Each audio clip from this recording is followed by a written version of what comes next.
नमस्कार। आज आप सबके सामने मैं फिर एक बार एक मोती की रचना लेकर आई हूँ।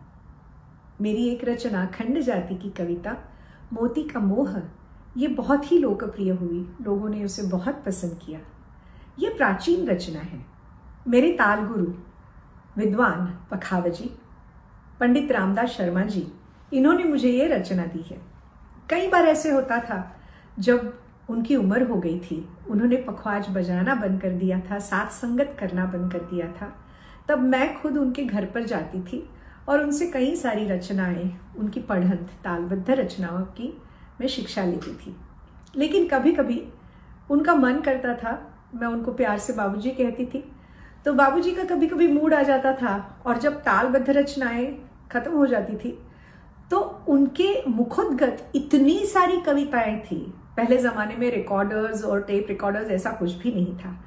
वो समय ऐसा था जब सभी कलाकार, सभी विद्वान सारी रचनाएं याद करते थे, उसको अपने स्मरण में करते थे, स्मृति में रखते थे। और उनके स्मरण में इतनी अनगिनत रचनाएं और कविताएं थी और उसी में से एक एक याद कर करके वो मुझे देते थे और फिर मैं भी उसे याद कर लेती थी।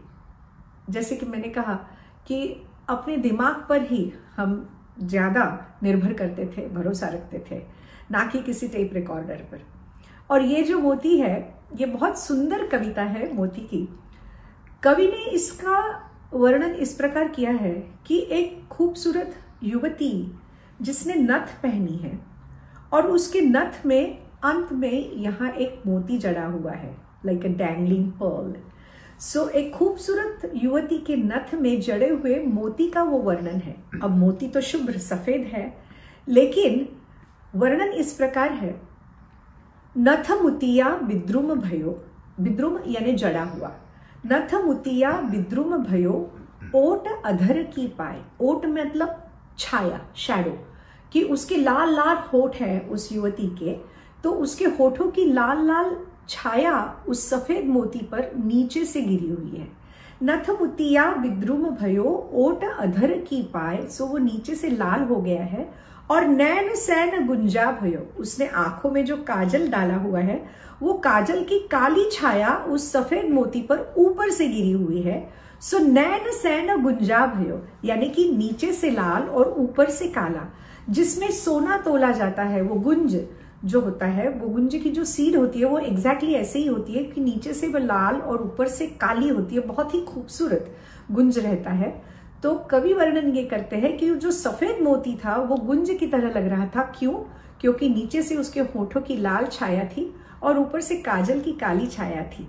नथ मुतिया विद्रुम भयो, ओट अधर की पाए, नैन सैन गुंजा भयो, हस मुक्ता हुई जाए।